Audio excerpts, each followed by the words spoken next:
Yeah, what's up, man? How you doing? Yo, what's going on? I'm doing good. It's funny. Like minute I open my mouth to start talking, I got the struggle Wi-Fi signal. So y'all have to play with your boy today. I don't know what's going on at the house. Maybe it's the storms that rolled through the past couple of days. But we here, man. We're back. Yeah, it's definitely been crazy, right? Like these storms out of nowhere. And I feel like it hasn't rained in a minute, but now all of a sudden it's just crazy. Every day it's either 90 degrees or just craziness outside. Blazing. You know what's crazy is because we went out to the pool this weekend, pool open this weekend, and under normal circumstances, the pool is cold like the first couple weeks of pool season because it takes a second for that water to heat up. But man, we jumped in that thing the other day, man. It was so damn hot already, and it was like, yo, it's only like the first week of May, so or whatever it was, right? So, it is what it is, man. My yard people sent me an email, like the people who treat for weeds. It was like, hey, you might want to water your grass. Like, bro, y'all was just out there doing the weed stuff. Pick the hose up and water the grass. Right. Like, do me a favor. They couldn't water the grass. Don't tell me the issue. If the solution is watering the grass, water the grass. People, I'll throw you a couple more dollars. Hey, sir, just real quick, you might want to go and water that grass, or we won't have grass to take care of anymore. Yo, so I don't think I ever told the story, but so I got we got a group of people who treat for weeds, right? And then we got another dude who comes through and he cuts the grass, trims the hedges, edges it up because I'm not doing that. Right. And so my man hit me up a couple weeks ago when gas started getting real expensive. And he was like, Mr. Brown, I hate to tell you this, but I'm going to have to go up on my prices. And so I'm like, cool, I get it, bro. Like, inflation, gas, I get it. Like, no big deal. He was like, well, I said, well, how much is the new price going to be? He's like, well, I'm going to go up to $60 a cut. I'm like, we having a conversation about $10? Hey, like he cares. Bro, you already not charging me enough to cut my grass, right? Like, I will admit, like, my yard is decent size. You should probably charge me $75, $80, right? Like, right now, it costs me more to get a haircut than it does to get my grass cut, right? So, that's true. Like, hey, that is something people don't talk enough about, that women don't understand. I think like most women assume that a guy's haircut is like $10. Nah, bro. He like, nah, man, this thing gotta last, man. Bro. It's real out here, So you want crazy. You gotta have a barber that you trust. You're paying for the trust. You're paying for trust. You are paying. Say that out loud one more time. You are paying for trust. You're paying for the trust. You're not paying for the cut. You're paying to sit down in your barber. There's a Atlanta episode where Paperboy goes through a day of like just craziness with his barber, where his barber's like taking him all around town. And at the end of the episode, he switches up, goes to a new barber, right? So when he sits down with the new barber, he like looks back at the old barber like, yeah, I got a new barber now. And the barber's like, how you want your haircut? And you can see the look on his face that's like, I don't know how to describe my cut. Right? So that's what you're paying for. You're paying for the trust to be able to sit down and get the regular. You know what I'm saying? You know, and what's not being discussed here, right, is the angst and anxiety that you go through when you have to make that change. Right. Right? Like there's so much anxiety in switching barbers because you're right. Like I don't know how to describe my cut. I just know I sit down, my man washes my hair, and then we get up and he knows what I want. Right. See? And like I'm at that space though where I might need to get a new barber. Really? Why? Yeah. So barber is cool, right? But my barber is apparently opening up. He has 3 shops. And then now he is opening up a barber school. Hey, sorry guys, I see I'm watching it here too. I'm a little bit frozen, so Wi-Fi issues today. Y'all bear with it. Hopefully it corrects itself shortly. We'll be all right. We'll be all right. Yeah, we're gonna plow through it. We got a hard hour. Right. But no, so he's opening up a barber school. And so he just trimmed his hours down. Normally he would rotate between all 3 shops anyway. Right. So he trimmed his hours down that he's going to be at all 3 shops, and he went up on his price, to like $70. And I'm like, yeah, I'm sorry. I'm gonna have to pay that 70. So part of me is like, I feel like I got to pay the 70, but I'm also paying. I want convenience as well, right? And I don't want to have to wait, 2 weeks. If I'm ready for a haircut right now, I want to get a haircut right now. And so I'm probably just going to have to put myself on a more, if I'm going to stay with him, I might have to put myself on a more regular schedule and then lock it in on my calendar. Like, this is my haircut time. Are you going to broach the topic of, is that the new customer price or the old customer price? So he did say last time I was there, he was like, yo, this is what's going down. I'm going to give my clients who I think in each one of my shops would be best suited to cut their hair. If I'm not there. No. So there's one other person that I would let cut my hair in the shop. I hadn't tried her out yet, but she does cut dope hair, right? I've seen her cut, and so she might be the only one that I would transition to. But it's still hard for me, bro. I'm like, man, like, yeah. This is a relationship. Like, you can't just break up with me like this. Bruh, I'm so serious. I've had the same barber since high school. I ain't changing the barber, bruh. This dude has been through. He was like, what you trying to do? Give me the Pastor Troy. Right? Bruh. Give me the low top fade. Give me the high top fade. Give me the I'm growing out locks. Yeah. Give me the I'm growing out locks again. Bro, I'm struggling, right? Because I recently, I've been with this barber about, I think 3 years. 3 years now I've been with this barber. Right. Because I left my old barber who had cut my hair for like the past 10 years. Right. Because I got tired of texting him to get a haircut schedule. Right. Like, I was like, bro, my schedule has moved past this. I can text you to see when you're available. Right. I need another layer of convenience. No. I need you to have an app so that I can just go on and be like, boom, boom, boom. I can see all your times. I can see my times, and style seat, man. You gotta get style seat or something, man. I need better, and so that's why I left my old barber 3 years ago to come to this new one. And so new dude is dope, and I'm like, bro, I love the things, right? I get my hair washed when I show up. My man, then he dries it, he cuts it, get the razor line up, right? Like, boom, all of this is included. I get a level of self-care. It's a self-care item. It's like I needed this, right? I don't know what to do. So I'm at a loss because the schedule is jacked up. Nah, you gotta stay loyal. Gotta stay loyal. Can I just come to see you at the school? I don't want the kids cutting my hair. But I will be the demo, right? You can cut my hair for the children. I ain't doing the school, bro. Right? Like, you can cut my hair if I sit in this chair and the other kids can just watch. Right. But I'll they be are the not allowed to lesson. have clippers in their hands. I'll be the lesson. I don't want to be the experiment. Oh yeah. Yeah, Okay. no. So Ain't I gonna do it. commend my dude for his hustle and his grind, right? Like Yeah. to I mean, open up that's a major. barber school, that's major, right? Right. Just, I just want a haircut. I'm telling you, I've just gotten Coop. Coop starts going to the same barber. Same barber as me. No. That's a part of the unit now. You part of the crew. You in. You know what I'm saying? You know what's funny is both my boys go to you know Marlon and Tasha. They're the godfather and godmama for my kids. Both of my boys go to Marlon to get their haircut because he's the only person that they've ever trusted to, like.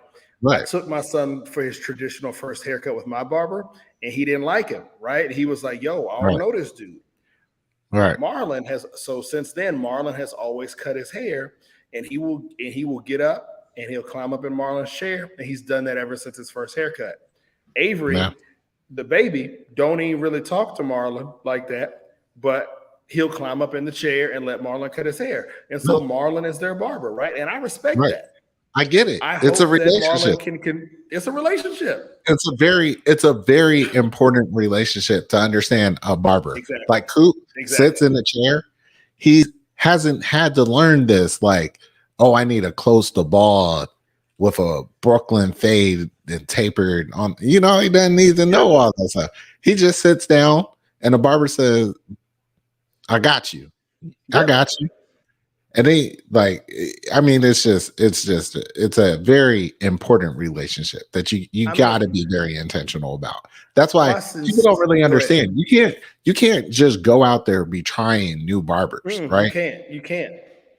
My barber has a rule. He has a rule. So just by random, he started cutting my hair in high school because he was Kenny's cousin, right? Okay. So he's Kenny's cousin. Kenny's like, "Yo, you looking for an up top kind of barber? I got you," right? So he takes me. I'm like, "Yeah, it's a real haircut. It's a good haircut, right?" Yep. That's it from there. I'm only going to this guy from that one, right? That's it. So I go to Devin. Dev, he's great, awesome, best barber. He's gotten like Atlanta's best barber at some point. Like he's nice, right? Mm-hmm. When I moved out to Gwinnett, he also started being out in Gwinnett. He had a shop out there, right? He ends up cutting all the guys from the wedding party. All of them go to Bun, right? So they all go to him. Everybody gets a cut from this guy. Now we getting a little bit older. We seeing some of the guys in the crew, right, going a little bald, the hairline stretching back. And we can have this conversation where I say to him, like, "Hey, man, look, if you ever cut my hair and it starts disappearing, just cut it all off. Just cut it all off. You have the right as the barber. Don't let me go out here looking crazy." I said, "Just cut it all off. Just bald it out." And I understand what the play is. I understand what the play on the field is. I hear what you're saying, right? As a guy who is currently getting the bat signal here, I have just committed myself to knowing that I need to just get more haircuts, right? Because so I can keep it cut lower so you can see it less. Because what I'm afraid of right now is I don't have the head shape for a bald head, right? But it doesn't matter. It does matter, bro. I got I got this mountain range thing working here. Like it's a big hump back here in the back. Okay. And then there's a valley, and then there's like a ski slope that does this. Like, whoosh. So it's literally like that joint in the Olympics where you start at the top and you go down and shoot off. Like that's my head shape, bro. And so man, I ain't got you gotta go for it. No, because so here the issue, right? Because then you're gonna end up pulling the George Jefferson. Bro, you have a full beard, right? So you have all of this. I know. No, I have a struggle beard. You see that? No. See, the issue is a struggle beard. It connects. No. See, I ain't shaved since I got a haircut last, right? And this is about all I can do right here. And I don't want to see nobody in the comment sections laughing at me or you're banned, right? So if I cut all my hair off, boom, all gone, right? Here we go. All hair gone. This is my face. Yeah. It ain't a lot of hair up there. You don't know what could happen. You got to put your trust in the Lord. So let me tell you something. Make your beard come through when you go bald. That's it. I have decided that if I get too bald, your boy is just gonna get a unit. Because I'm gonna get them to clean that up top, and then they go glue that thing down, and then they go trim it up. You can't be pulling the baldy until you get the full head of locks. You know what I'm saying? Yeah. You can't do that, bro. I'm telling you. No, bro. I'm not gonna get the locks unit. I'm just gonna have a fade. I'm gonna have a regular fade. You know, clean it up. But like, I am not gonna walk around here with an odd-shaped 10 be bald. I'm not doing it. You have to. I've given the barber, because there are times when I've been looking, I'm like, is this getting thin? Oh, I'm getting thin. I'm thin right here. You can see it. No. And I'll be like, no. I think the craziest thing I got going on right now is I've learned that my gray hairs are turning into rebels. They're fighting some war or something, but they really want you to know that they're teenage gray hair. They like don't go along with the plan, right? So that's why I need a barber. But I told my barber, if it starts to go bald, just cut it all off. I'll know what it is. I'll see the hair just coming down, and I'll be like this. It's time, right? All right, so we got a couple of people watching. Y'all think I should just, can I go with the unit, right? Or should I just bald it out? Keisha says go unit face or baldy. Like, okay, see, what I'm not gonna do is I'm not gonna show up tomorrow with like the facial hair unit, right? Like, like you see dudes walking around here with the full beard. That's a unit. I'm not going that far. But I also know, guys, my head shape ain't appropriate. But you can get away with the facial unit before you get away with. You cannot get away with the facial unit, bro. We know you, man. We know you. We know your hair doesn't just magically. You're not gonna get a face. I'm not saying I'm gonna get a full. I'm not getting locks, right? Like, I'm gonna just show up with a fade, and you ain't gonna know the difference. Like, oh shoot, Jeffrey got a fade, right? I don't know. I don't know. Bro. They got airbrushing techniques and all these things these days. I'm not doing it. I don't know, bro. I can't sign off on a unit. I can't sign off on a unit. See, I'm gonna get a lace front, Shudder. No, I don't. Please tell this man he can't get a hair. He can't get a lace front. I'm getting a lace front. Don't get the lace front. Let me see. Let me see if I can find a picture. See, and I feel like what there needs to be an app where you can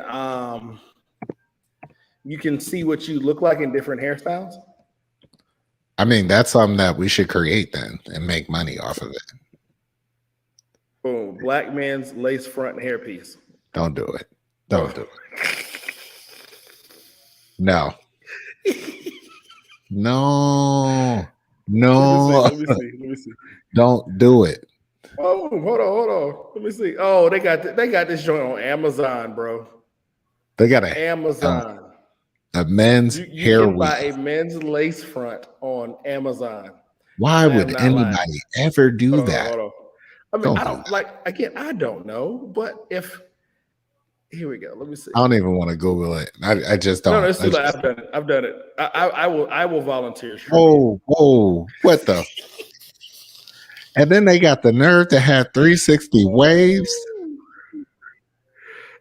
Wait, go to the rating now. I want to see the rating. I want to see the rating. Oh, here you go. Customer reviews. Ain't nobody said they didn't leave a comment though. No, they didn't leave no comment. That means it must not be real. Hold on. Hell nah. Hold on. Hell no. Hold on. All right, let's find it. Hold on. Let me stop the share. I gotta find a better website since Keisha said I can't buy my lace front from Amazon. Why you can't prime that? You can prime that. Come on, man. Get that free 2-day shipping. It'll be here overnight before you know it. You'll have a fresh fade and waves going to work. Like, yup. Right, here we go. Here, all I'm saying is women have been rocking lace fronts since the dawn of time, right? This is true. True. As a guy who's balding, why is it frowned upon by me to get a lace front? Look at the transformation in this dude. My dude went from homeless looking dude to This is to. ridiculous. And then he got the nerve to have on a fresh outfit too. Oh no! Oh, you know the man got to have a fresh fit now. And You cannot rock the hairpiece, the unit, and not take the after picture with a fresh fit. And then got the nerve to have a whole damn part and a dyed beard. That's how you know it's a quality unit. We're not gonna talk about my man and his acid wash jeans though, like that. You know, this is so crazy. And then the best part for me is they gave him a temp fade on the side. Right. I mean, that's what you got to do to something like that. You got to distract people. As long as people looking at your fade, they're not looking at your line. See, Candace here, he went from granddaddy to zaddy. I told y'all. That's a whole nother dude. What? I'm telling y'all. Y'all co-signing this? What is wrong? What is going on out here? That's what I'm Don't saying. encourage this, people. Don't do that. Putting in quality work. Quality work. This is craftsmanship here. How much is it? I don't know. Hold on. They don't have no price. And what do you do when it rains? What does it do when you rain? What do you do when it rains? I think it's glued down.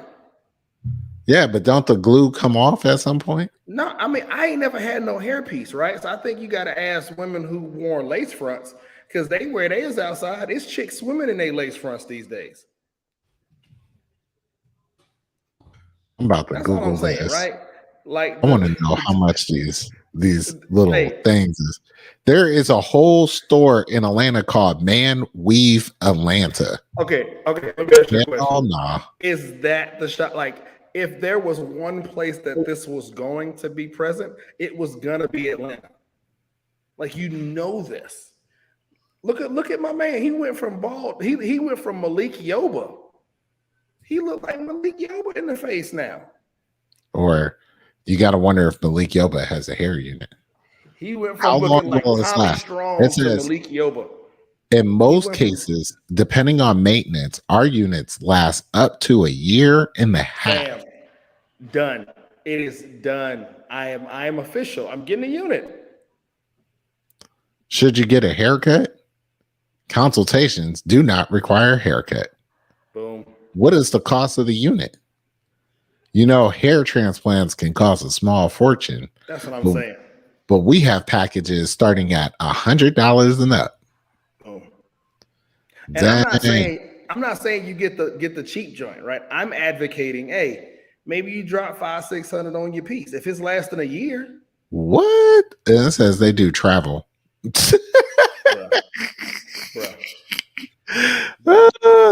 No, bruh. This is crazy. Look at my man right here. Hold on, let me show. Like, my man, he went full light skin. Look at this dude. My man went full light skin in this one. Full light skin. You tripping? My man, full light skin. Hell nah. Full light skin. And that's a hair unit. That's what I'm saying. He got a whole unit. And see the whole name. It's in stock right here for $260. All this hair for $260. Then I probably got to pay my barber extra $100 to get him to hook it up. But this name don't even sound right. It says man unit. I mean, I think we can work on the branding, right? I think we can work on, the name of a unit. But hey, I mean, my man getting a lace front on his face right here. I'm not even going that far. I just want my hair unit. This is crazy. You didn't even know that. This is not where we were. We're okay, ladies and gentlemen. We're supposed to be talking about Haiti right now. Look at this one. This dude got the nerve to have a hair unit and cornrows. Hold on, Keisha talking about make sure you get the Brazilian yaki. Hold on. Now I got this is so distracting. No. Hold on. All I know about Brazilian yaki is that's the joint that was in the Kendrick Lamar joint, the song. I need that Brazilian wavy, 26 inches. All right, hold on. But look at my man right here. Now this on Amazon. So y'all just gonna have to bet. I ain't gonna get my unit from Amazon. But my man went full what's the villain from Black Panther? Look at this one. Hold on. Hold on. All right, You got to see this one. Fam, that can't be a unit. They said it's a unit. Nope. Braided man unit, cornrow. This is not where we were going, guys. We apologize. Wait a minute. I always thought it was corn row. Is it not corn row? I thought it was. Hold on. Maybe it's. I don't know. You gonna have to ask somebody. I thought it was like me. a row. You know what I'm saying? Like ROW. Yeah. All right. Let's just ask the comment. Let's ask. I gotta ask because now I'm confused. Is it corn roll? Keisha said it's corn row. ROW. Exactly. So that means you can't trust the validity of this website. Right. This is Atlanta Man Unit, though. This is Man Weave Atlanta. Y'all looking for the install kit? They even got the online appointment for your boy. Look at that. Bow. Style and date. Can you pick your stylist? It says style and date. 2/13/17. Scroll down. Let me see. They could have done a better job with the row though. They could have. Look at this.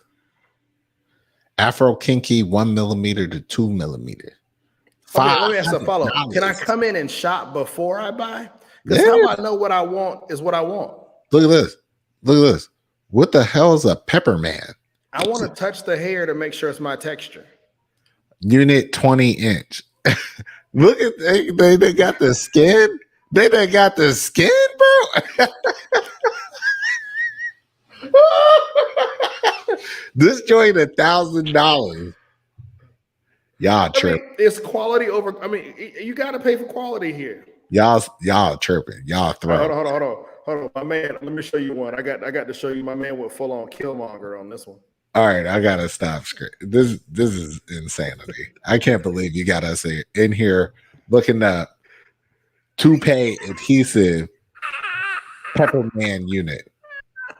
What?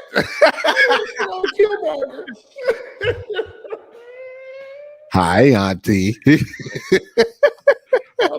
me make it bigger so the streets can see it. Cause y'all, I can't stand y'all. Y'all tripping. I can't stand y'all. See, I'm gonna blame this on our viewers.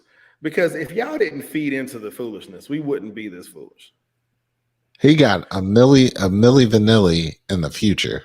But hold on. Can we talk about the stylist that took this to that? But hey, man, can we talk about how there's only 6 left in stock? That means there's a whole bunch of people walking around town with that right now. Exactly. That's not getting discussed enough. So really, it's a bunch of people wearing units that you just never knew wearing units. It's expensive because you know the same dude walking around town in some fresh J's, right? Like he got on some limited edition J's, a man weave, and a chain out here talking about a Jesus piece. You know what I'm saying? In rose gold. I don't know, bro. Hey, bro. That's why I just say the easier, more futuristic thing. Just cut it. Just go bald. You know what I'm saying? Just go bald. That's why. But why do I have to go bald when there are options out here that says I don't? Because that's maintenance, man. I ain't doing all that, bro. Maintenance.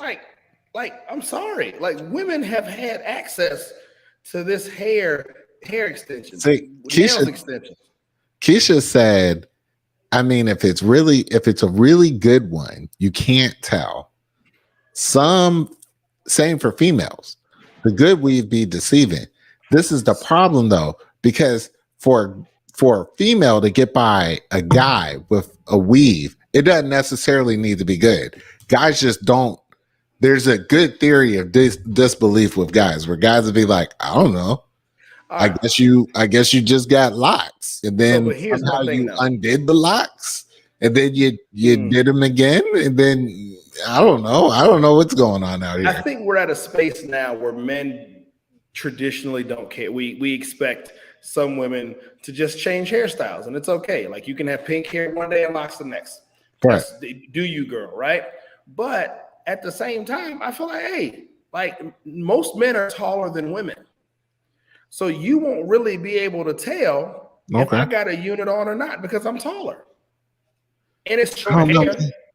I don't So know, man. you ain't. I feel like some people's head, you could just look at and be like, that ain't your hair. That's why you got to go to a good install person, right? So I think before you buy it, I think you have to find the appropriate installer, right? Like I just can't have the same dude who cut my trees down be She the said, gotta dude. run your hair, gotta run your fingers through that. That's what I'm saying. Like, hey, I may not have the dude who cut the Mm. trees down in my What is yard to be the dude who installs the sod what is in the this? hole. What is this? Is that the Brazilian? Is It's that the the Yaki. Brazilian? That's It's the the Yaki. Yaki. Mhm. Somebody just joined the show, Is that and I good? know they're like, "What the hell are these dudes talking about?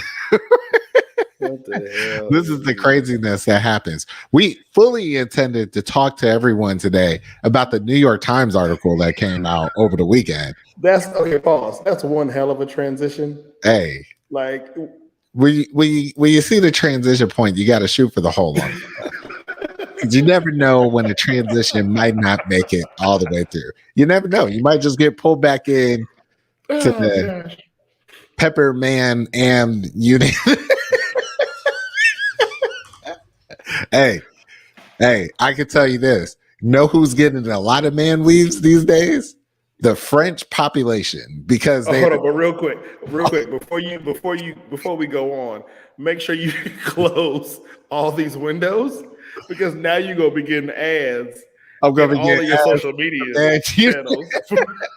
Hey For man, fan units. them cookies, them cookies about to get you, bro.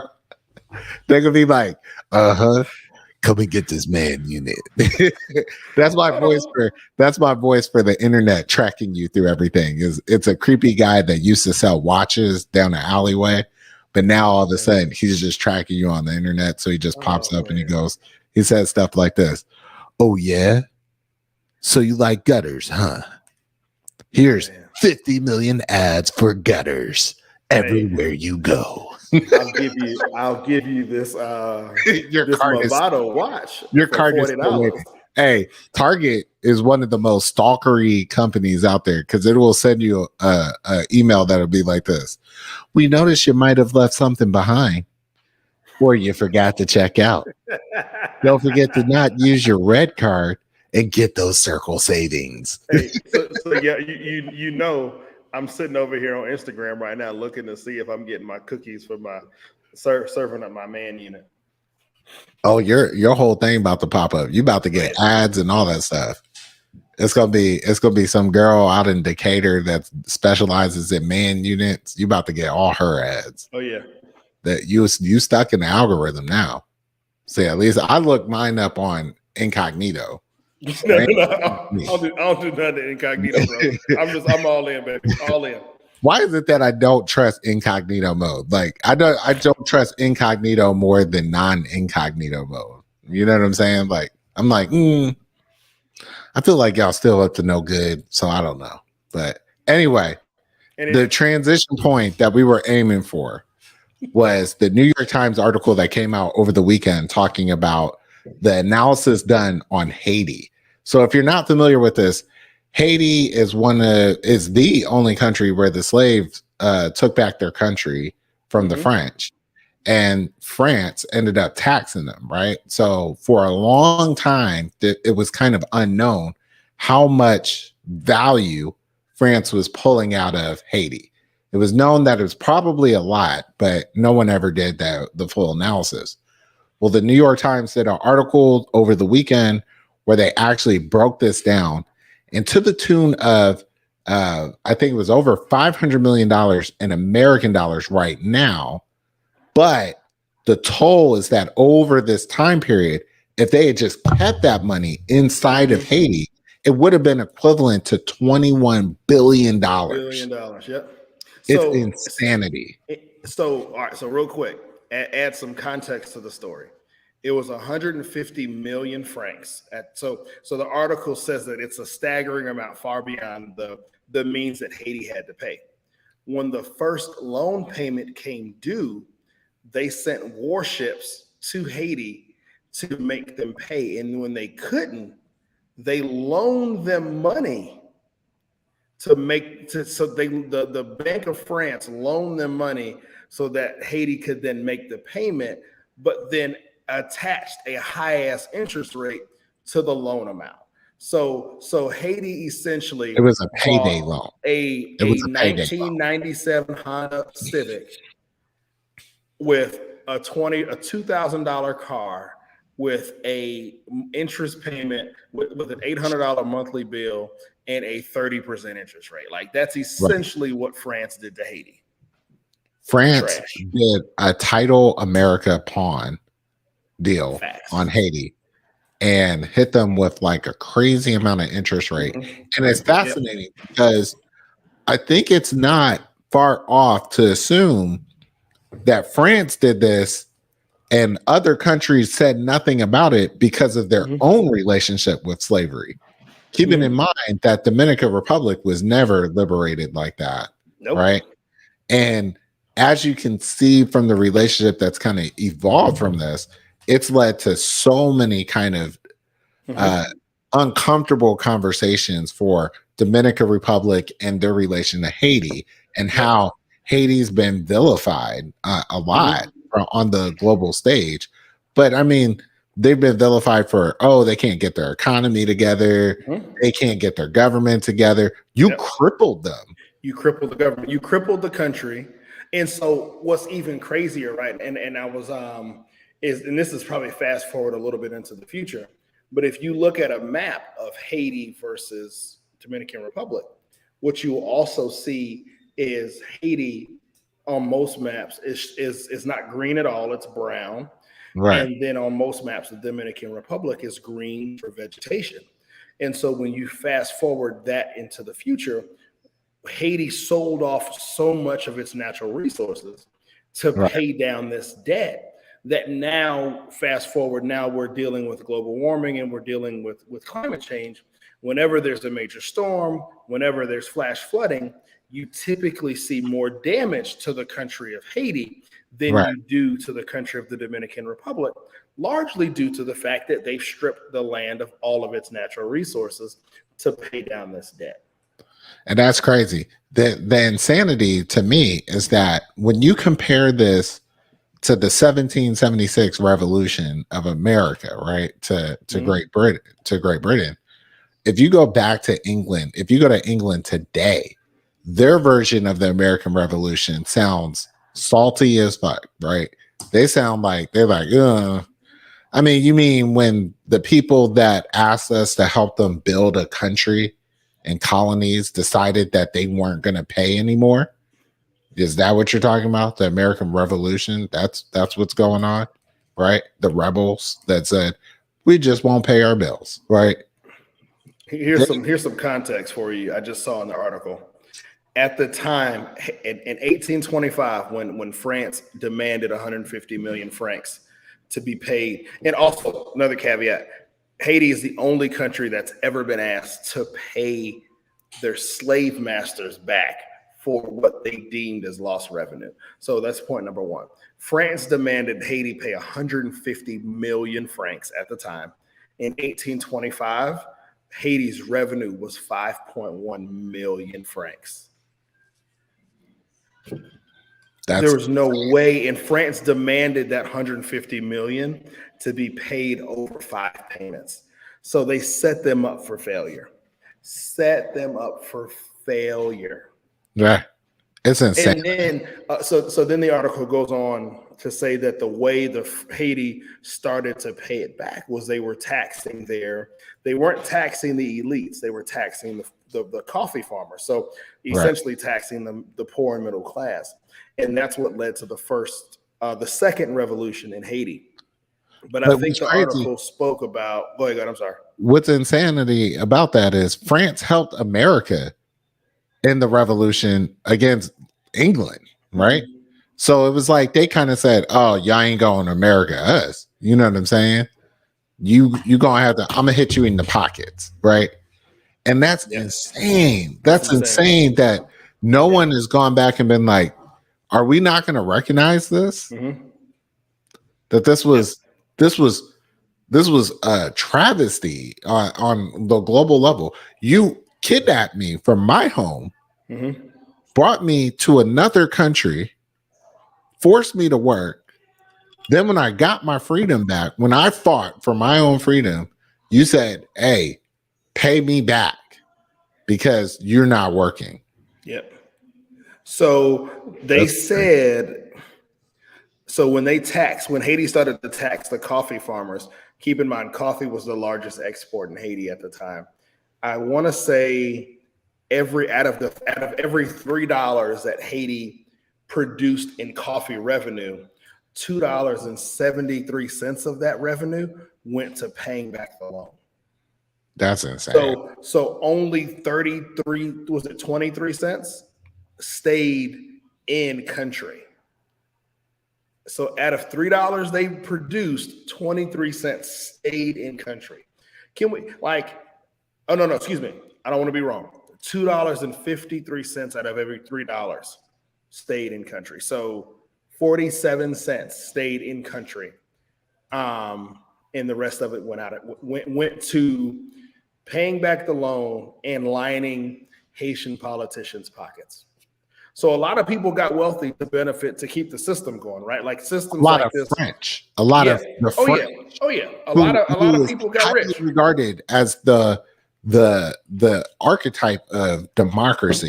Mm-hmm. And one of the most resource-rich countries in the world raped a country. They raped a country. That's what they did, which is insanity. That's so sad.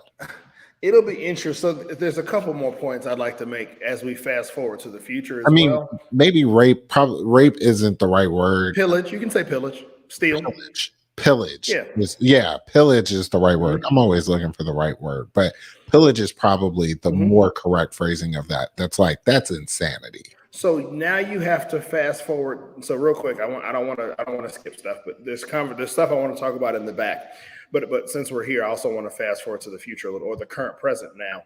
Haiti is also listed by the State Department as one of the places that Americans should not travel. Right. So you have to also wonder, how much do we currently feed into bankrupting a country if we're also so we in the French and most Western civilization bankrupt the country on the front end, right? By taxing them the way we did and stealing from their banks.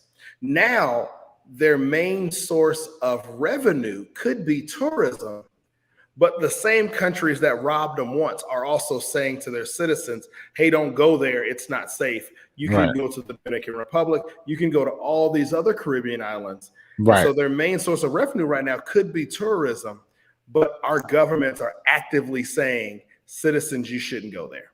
Right. So we're stealing from them on both ends. What? Keisha, that's crazy. What? That's insanity. Insanity. And then I just always got stuff. Every time we talk about. I just read this part in the article that said, if you count for the double debt to the slave masters as well as the country, right? They lost a total of $115 billion.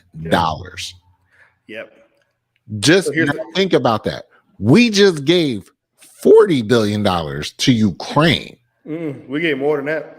Right. You're right. We just did. You're right. In the latest package, we just gave them $40 billion. Yeah. You talk about 3 times the amount that France has been like, hey, man, what y'all want to do? Y'all want to build an Eiffel Tower? How much is it going to cost? Right. Dang. You know what? Take it from Haiti. Bro. Hey, call Haiti up. Tell them I need my check right now so I can build this Eiffel Tower. That's crazy, bro. It's crazy. But I mean, but is that not just the reflection of what quote unquote Western democracies do to Black and brown people worldwide, right? Like when you think of Africa, when you think of specifically insert country in Africa, but specifically what you see in South Africa, what we've seen in Haiti, right? This is literally Western democracy's answer to Black and brown communities, right? It's like, let's strip the community of any vital natural resource that we can get our hands on, so that it ultimately benefits us. We'll kick enough money back down to said countries so that a few people can line their pockets to maintain the status quo, so that we can do our dirt in the open.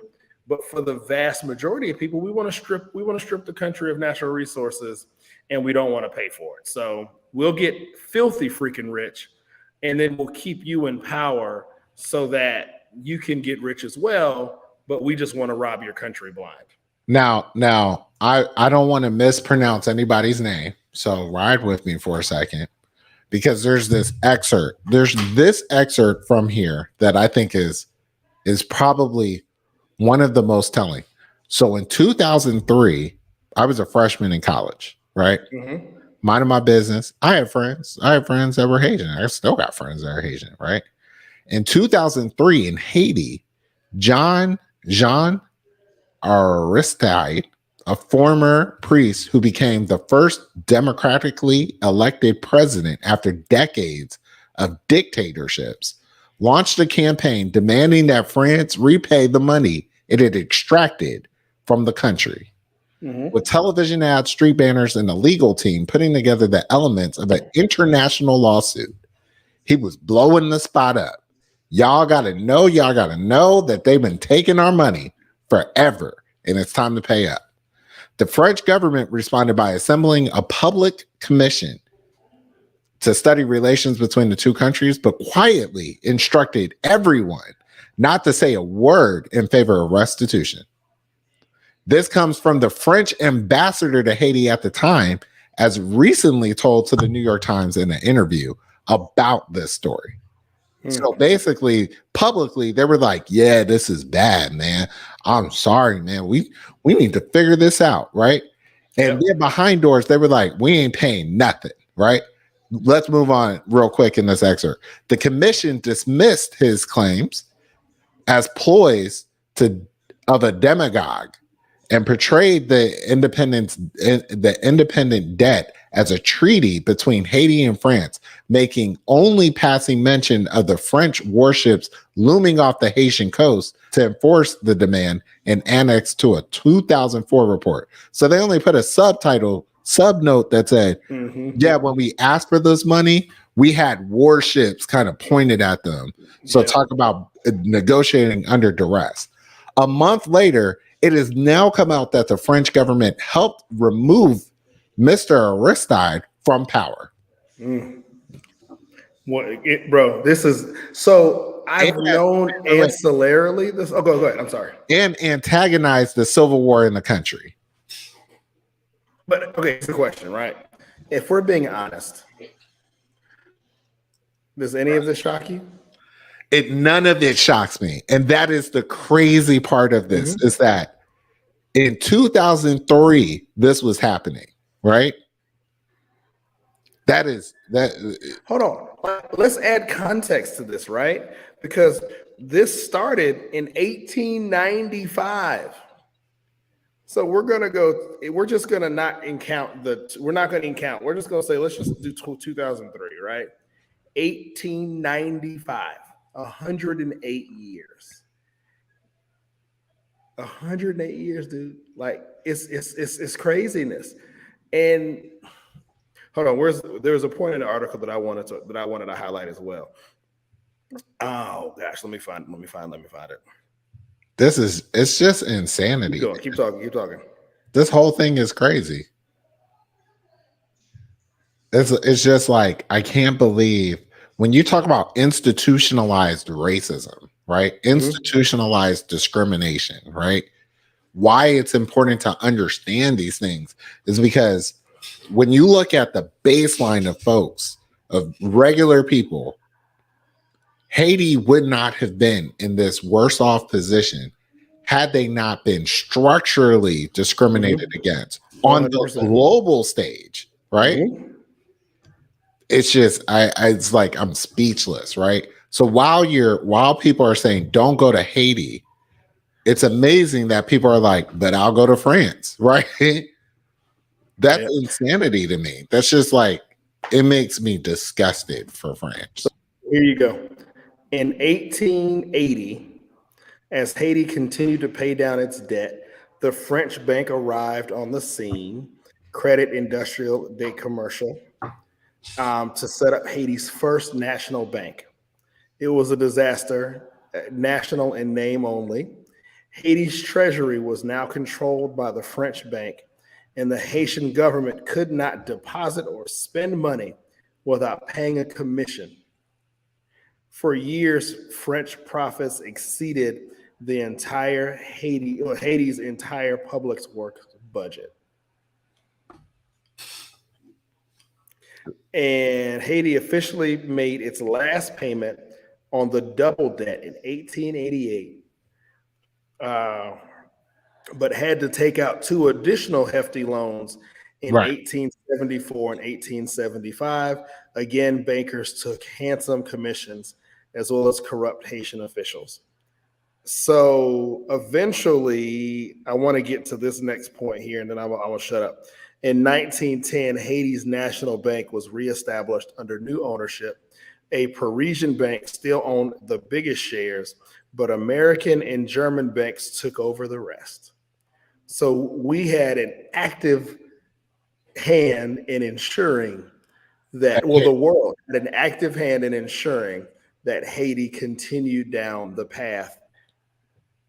And when you fast forward to today, right? How Haiti citizens don't get special treatment as a protected class from deportation.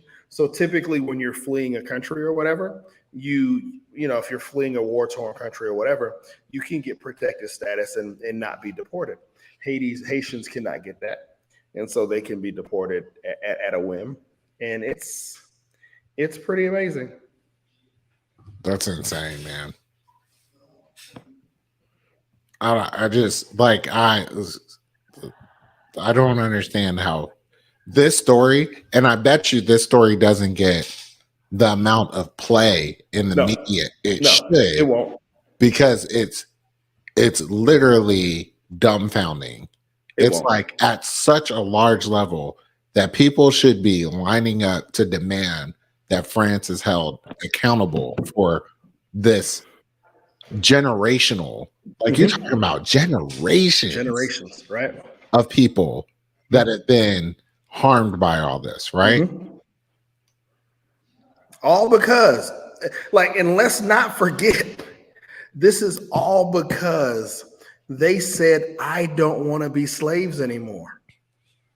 So we died, right? Our brethren died at the hands of slave masters because we said slavery is wrong and we don't want to do it.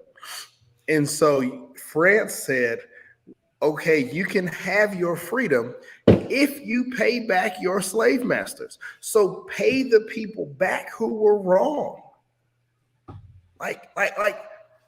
Let's not get lost in let's not let that fact get lost, right? They said you can be free if you pay back the people who stole you. Hey, you can have I can't give you back your VCR that I stole, but you can pay me to not steal another item out of your house. I hate to break it down into something so trivial, right? But that's what they said. Right. Yeah. And then this is another point raised in the article. Right. So Jeff, you said all this happened 1820s, right? Right. Just merely 17 years earlier, 1803. Remember that France sold Louisiana to the United States for 80 million francs. Right. They doubled the price for Dominican Republic. That's how much slavery was worth. Yeah. That they needed to make a statement large enough that no one ever would ever try to question slavery at that level. Right. Disgusted. It's you know what, and then they brought Haitian diplomats after they said 150 million or we blowing your spot up, right? They said we ain't got the money. What do you want us? We just got our freedom. Oh, you just got free? So either we gonna block all your ports, cut off your economy, and you'll starve to death, or you could take out a loan from my friend over there at Bank of France. You want to do that? Oh yeah, you want to do it? Okay, get on the ship right now. Let's take you over there, sign some paperwork, and then we get you back over there. Until then, you get nothing, right? That's crazy. Damn. Okay, hold on. And the group of bankers, I got to say this, the group of bankers, which included the Rothschilds, which are like one of the biggest billionaire families in the world. These people are like extremely rich, right? Mm-hmm. Because they can trace back their money to Haiti. Yep. Fam. And so when we have a conversation around white privilege, and if it doesn't include how they got their money, or okay, hold on real quick.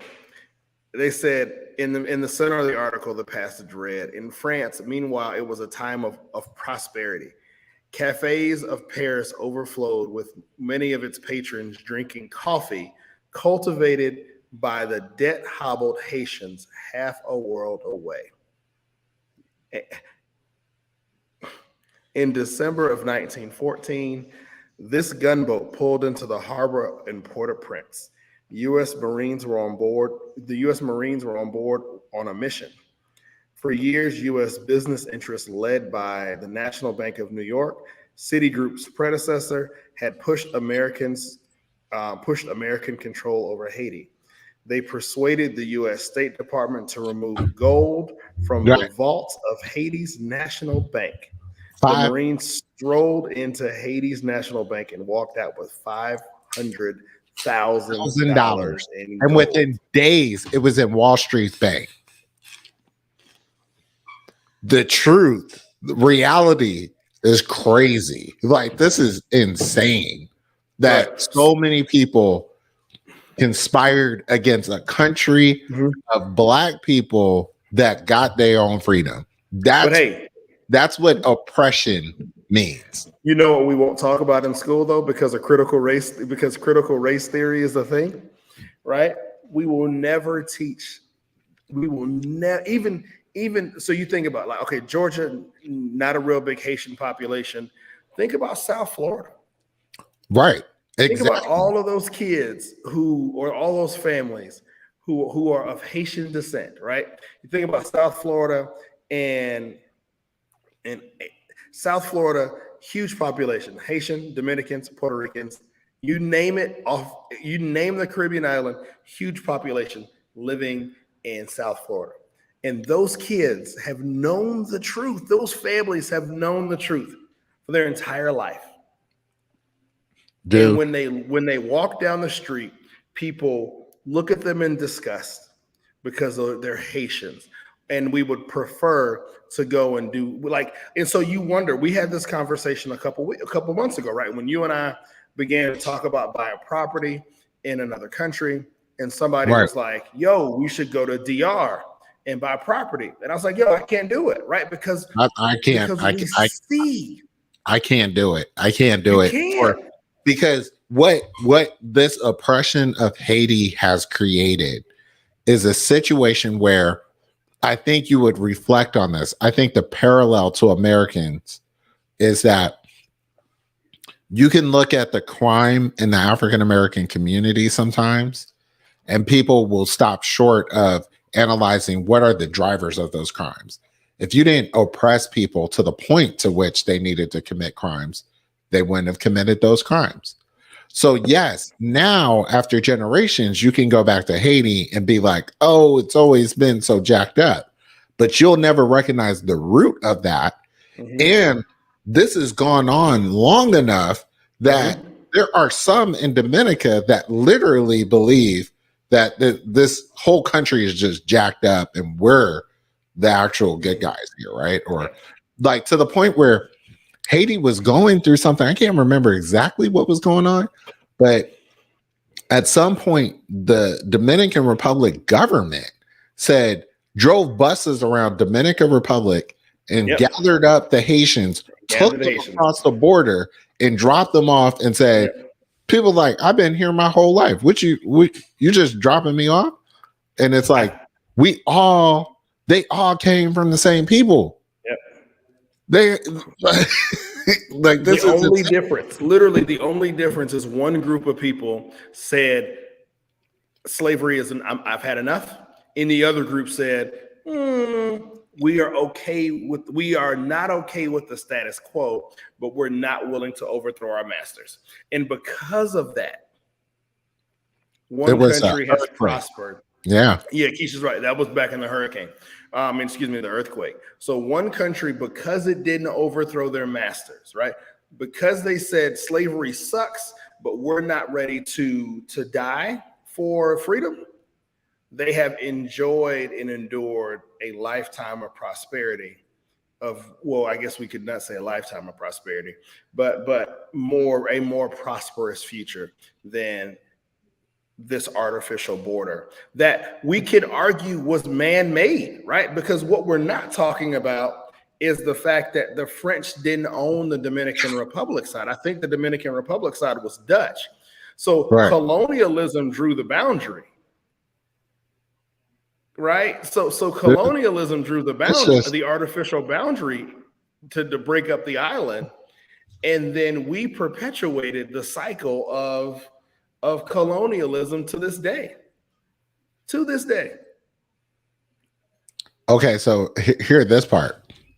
The biggest single payout went to the family of one of the biggest slaveholders in Haiti's history, John Joseph de Labarde, a banker for Louis the 15th, right?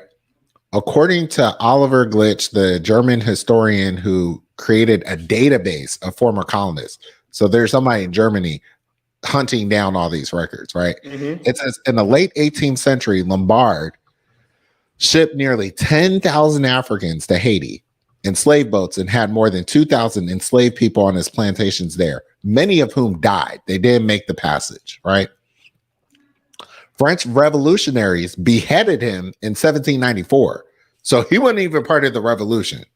The Haitian Revolution, right? He got beheaded before all this. But two of his children, Alexander and Natalie, received 350,000 francs, or just about $1.7 million for his claimed losses. So they said, even though things kind of went south, we did kind of have land there and we are putting in an insurance claim. They got their money. Officially, former colonists got just 1/10 of what they lost, right? But Lombard's son, Alexander, an abolitionist, said in 1833 in a parliamentary debate, they tracked down these records, that the compensation payments were so large, they actually exceeded the plantation owners' losses, saying, you're giving me way too much money here. Right. But the funny part, I guarantee you, is that family is now so well invested. When nobody's going to stick a mic in their face and go, tell me about how your family made their billions of dollars. Right. And he's an abolitionist. He got so rich, he could say, this isn't right anymore. Right. It's crazy, man. With half, he says, end quote, with half of the compensation I would receive, I could buy 3 houses that I would own straight out. So what I want to see now is I would love to see somebody stick a microphone in Emmanuel Macron's face and say, hey, tell me about what you're going to do with Haiti. Right. Because now at this point, it's become such a large thing that it's such a huge elephant. I would imagine that most people would be like, I mean, I didn't create the issue, so I don't really know how to solve it. But you got to do something, man. This is crazy. And for the work that the New York Times has done, y'all have got to check out this series. This series in the New York Times. It's so dope. every day they are releasing more and more information. Mm-hmm. To know America's hand in this has been Yep. insane. Yep. I understand the level of what France did to Haiti Hold on. and No. continue to do. Hold on. Like, Let that's me insane. find the part where they talked about America, because there was a point where they said the American government took over Haiti for 19 years And and wait, forced them to build roads. And this is after slavery, right? So right. after slavery ended, we took over their country for 19 years, and we forced them to build things and didn't pay them. Hold on, let me find it. So while you look at that, let me wrap up this Lombard thing, right? So Lombard, here's the crazy part. His kid says, "Why are you trying to give me this money when we didn't have that much money in Haiti?" Right? The commission that decided who was going to get paid and who wasn't going to get paid ended up saying, "Well, see, we did the assessment based on the property, but then we also counted the slaves and the value of their liberation, right? That should be a part of that calculus, which is why you got paid more." So keep in mind, he says the value is 3 times more. That means these slaves are 3 times more valuable than the actual property that they're working because of the institutionalized pressure of this racism, which is crazy. It's like mind-boggling. Mind blowing. So when you see somebody from Haiti, you should be like, yo, you are your ancestors' greatest dream, right? To make it through all these things, this is crazy. This is just insane. It's just insane to me. But what we miss here, though, man, is when we talk about the big picture of slavery, right? When you think about all of those Caribbean islands, and as we do that flow up to the United States, these are just different stops on a boat, right? And so boat ports here in Haiti, and then 100 get off, right? Because the plantation that's there bought 100. The boat keeps on going right around the coast, or right around all of these Caribbean islands, right up to Florida, hit Charleston, hit Virginia. And it's amazing to sit back and watch and listen, because what we are continually reminded of every time is the long history of racism, of slavery, but then the sheer scope of slavery, right? Like, we're only taught slavery from the perspective, if you're an American citizen, you're taught slavery is as minor as you are, from the perspective of boat left Africa, boat landed in Charleston, or boat landed in Virginia, or pick a damn coastal city, right? But you're not taught the sheer vastness of how many Africans were taken from the continent, right? So if slavery was, if it was $21 billion to Haiti, what was that lost capital, lost human life to the continent of Africa? Because Haiti was just one stop on the boat. So if you took these people who were forcibly removed from their continent and left them where they were, what would have been the economic impact, or the societal impact, right, of that those people would have had in the countries that they originated from? I don't know. Man, it's just crazy. It's insane. They said it's insane. The Haitian farmers, after post liberation, right, were making just $76 a year, because all the money that was generated went to go pay France back. $76 a year. I know you might want to do this math and say, well, what is that in $1838, right? That's barely enough for one meal a day of the grimiest food. So That's crazy. and it's funny because when you think about, does Haiti currently today export coffee? No. Exactly. So you think about Haiti, we learned this about Puerto Rico. Puerto Rico used to have one of the most world-renowned coffees in the world, right? They don't export coffee anymore either. Like, so all of these countries that that were pilfered, right, for their natural resources and what they could provide, no longer produce the thing that their country is known for today.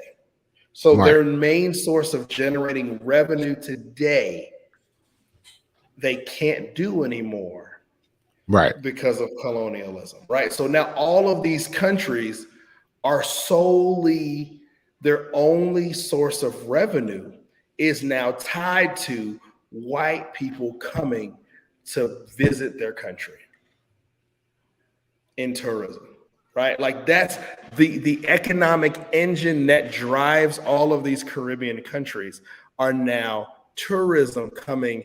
And so now essentially they are the colonial powers of the West are still in complete control over those countries because they control the flow of people to and from those islands. It's madness, and it's angering, and it's disheartening. Y'all got to check out that story. Check out Maybe the whole city. do we need to do another show? Do we need to do a follow up to this next week? I'm this is what I'm on for the next few weeks because this is crazy. I mean, just even understanding that just is insane. The people that did the investigation were able to draw a clear line from the payments that Haiti made to France straight to the Eiffel Tower. Mm-hmm. And it's like one man's wonder of the world is somebody else's misery, right? That this just was never even really clearly communicated, right? It's just it's saddening. It's insane, right? Hold on, That's insane. I'm intrigued here. All right. In 18, you want another layer to our story here? I got a good one too. That's probably going to be my villain for the show. In 1885, so you want context here. 1885, France gifted the United States the Statue of Liberty. So in 1885, France gifted the United States the Statue of Liberty as a symbol of Franco-American friendship. Right. Think about the timing, right? Right. They sold it as thank you for helping during the American Revolution, right? Like that's the statue. Like, hey, this is commemorating the alliance between France and America during the American Revolution. Think about the timing of that. 1885. So what were we knee deep in 1885? French burden, the Haitian burden at the time was $50 million. And then in 1910, America invaded Haiti. Yeah. You want to hear this? It ain't coincidence. Roll with me as we recount America's hand in this, right? All right, here we go. This is also my villain. So let's get this out of the way. Are we ready? Are we ready to shift? Hey, so real quick before we shift, just everybody, thank you guys for watching. We know we went from man units to Haiti and the West treatment of our Caribbean brothers and sisters. So thank y'all for rolling with us. We're going to shift over to heroes and villains. I got no heroes. I got no heroes. I only got one villain, right? So follow this as we're talking about Haiti.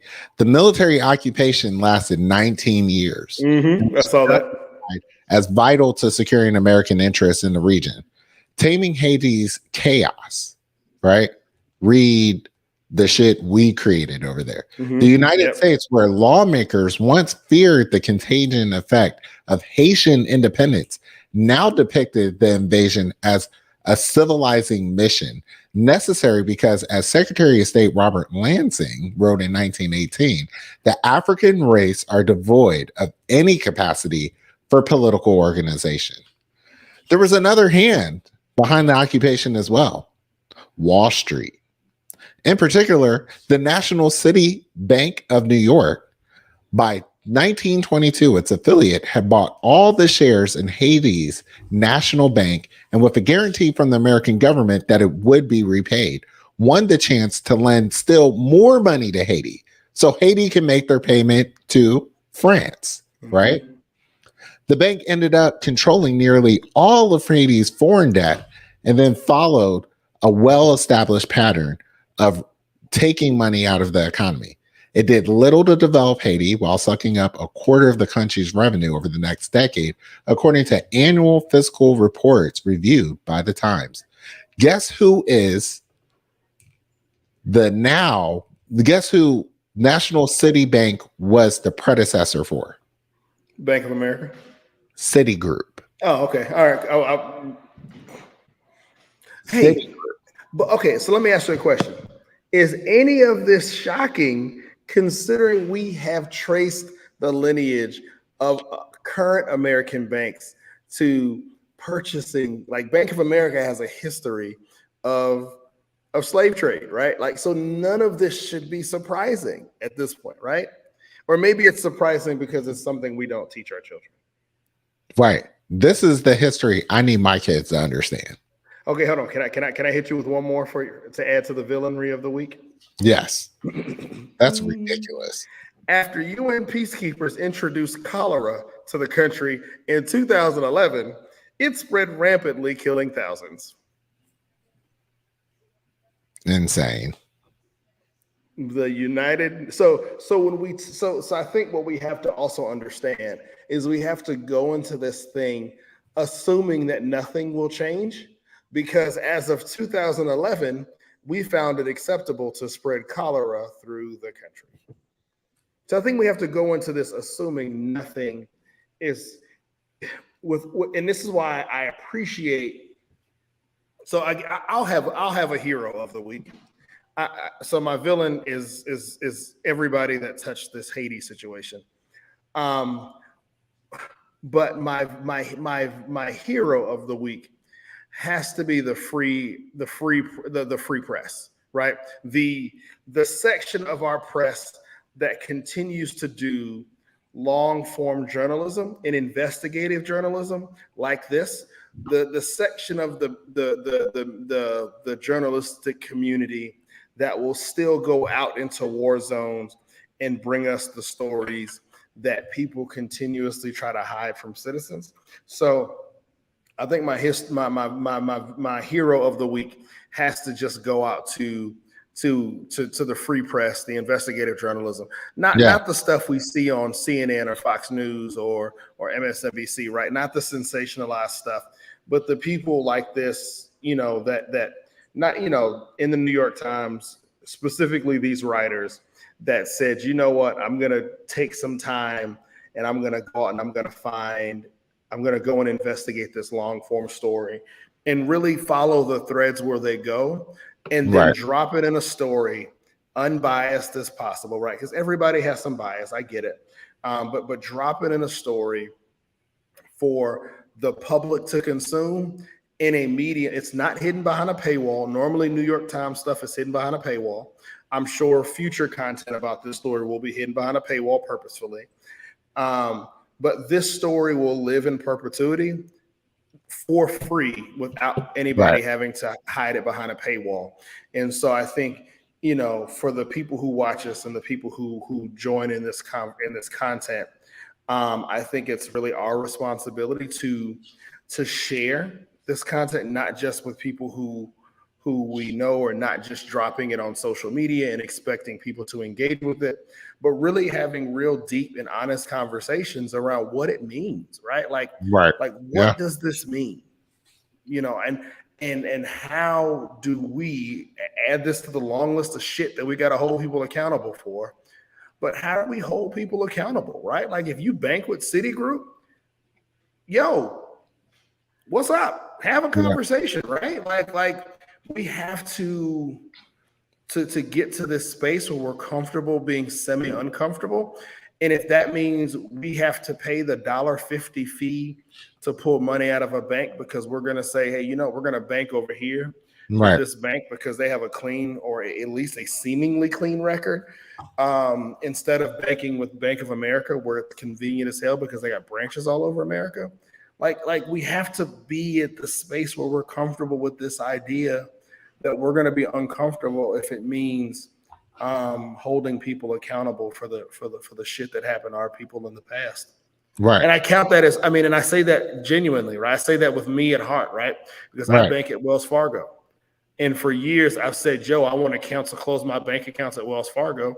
But the convenience of, oh, damn, I got so many things tied to automatic draft. I've never done it, right? But these institutions systematically and purposefully enslaved our people, right? And Haitians are our people because again, it was one stop on the boat.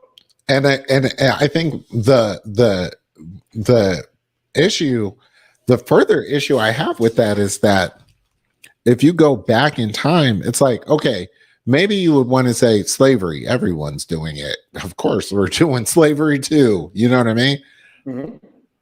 But in 2003, y'all conspired against these people after the fact of recognizing this was a travesty, right? Yeah. And then said, instead of addressing that issue, take out their leader. Silence the voices, right? If that's not brought up to people, then I don't know what we're talking about. Yeah. You know what I mean? Like what's amazing, right, is take this in so 2003, what was happening in the world in 2003? Well, I mean, it's this idea because France is also going through a bit of a political transition point where Macron was almost not going to take office again because they got far right people that are far right youngers that are like, you know, we don't need to be doing these things. We want to be more conservative, yada, yada, yada.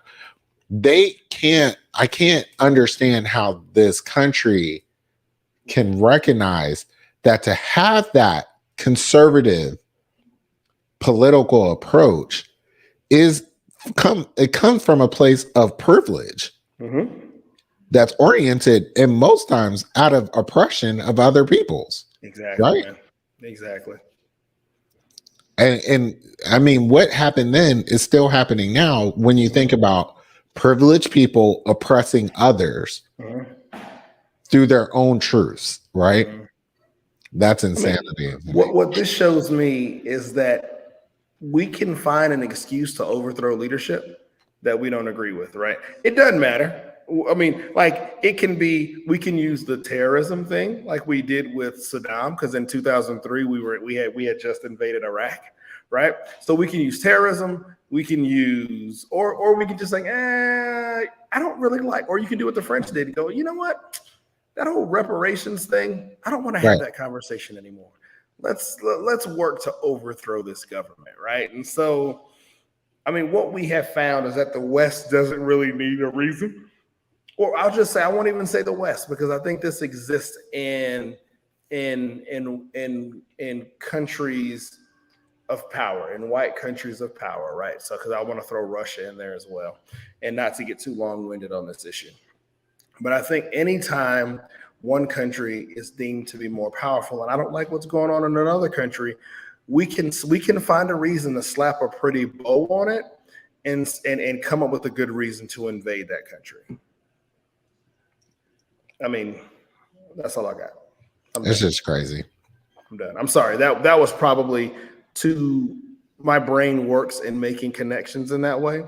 And so that might have been too broad of an argument to make. But no, I think you're good. I gotta urge people, read these articles, because there's a reason why when you look on the news right now, people trying to convince you that the biggest news right now is Ukraine, student loan forgiveness, and Roe v. Wade, right? The other big story that is out there, equally as important, is addressing what happened to Haiti, a whole country of Black people, a whole country that I don't know that I've ever read such a thorough accountment and investigation on lost economy. You know what I mean? I wish I knew. I don't think I'm connected to anybody that I'm really, really close to that's Haitian, or I would have them on the show to have this conversation. I have some ancillary friends, but nobody that I'm super close to that I could really bring up and have this conversation around what that really I know. I just wish I knew somebody that was woke even more in this, because as I just Googled some of this stuff, right? People been writing about this stuff since like the 90s, 80s. Like, oh, we ain't gonna talk about the bills that y'all hitting us with.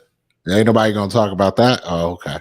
Right. Yeah. And it just makes me wonder how many other things are out there that are I think that's why we have to somewhat appreciate the as good and bad as social media is. Right? I think social media has its bad points, right? But I think we also have to recognize that without this medium, there would be so many stories that we probably wouldn't have access to, because there's no free place to get them out, right?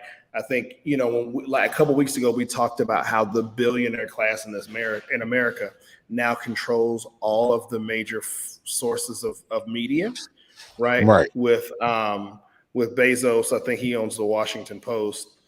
Obviously, old boy owns Facebook. Elon is trying to buy Twitter. And so all of and then we're not talking about the Koch brothers owning Fox News, and then corporate media being owned by whoever they're owned by, so right now we have a billionaire class who would prefer this story not see the light of day because it impacts their bottom line.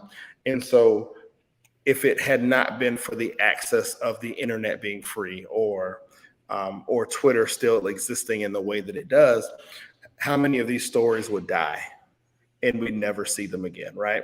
Because we would live in this regional society that would leave it up to local newspapers to put this out. And if it's not a big story to the AJC, then it ain't getting run, right? If it's not a big story for the Columbus Daily Post, it's not getting run. But now, because of the advent of technology, we have access to these stories that we probably wouldn't have had in the early 90s. So this is crazy. I'm getting off my soapbox, man. It's crazy. That's all I got. This was insane. Yeah. Insane. So Hey, can you do me a favor? Maybe tomorrow, can you post a story? Can you post the story we were reading? I know you posted it in the comment section. Yeah. Can you post it from the show? I will post the whole series. Yeah, let's post it from the show, man. It's crazy. Crazy. It's a long read. So it's a good read, though. It went by really quickly because I kind of skimmed it while I was right before we started the show. I skimmed one of the stories, and then after during the show, I was skimming another one. So it's an easy. It is a long read, but it's a good read. Is probably not the right thing to say, but it's an easy read. I'll say. Yeah. So. Yeah, man. Well, thank you for tuning in with us, riding with us through Man Weaves and Enslavement. Hey, we didn't even get to touch on the new verses, the UGK versus 36. I'm not the UGK versus who's the verses? I think versus it's 8Ball MJG 8Ball and MJG versus UGK. That's gonna be dope. And then we got to talk the Kendrick Lamar album. Yeah, we'll do that. We'll do all of that on Monday. We'll have a more lighthearted show. We're gonna Monday, have fun we'll next talk week. UGK. We'll talk verses and Kendrick Lamar. Yeah, man. So tune in next week. Let's have fun. This week was more serious, but next week we'll get back at it. Hey, man. I'm Jeff. I'm Kerry. Peace out. Drunk Mondays, baby.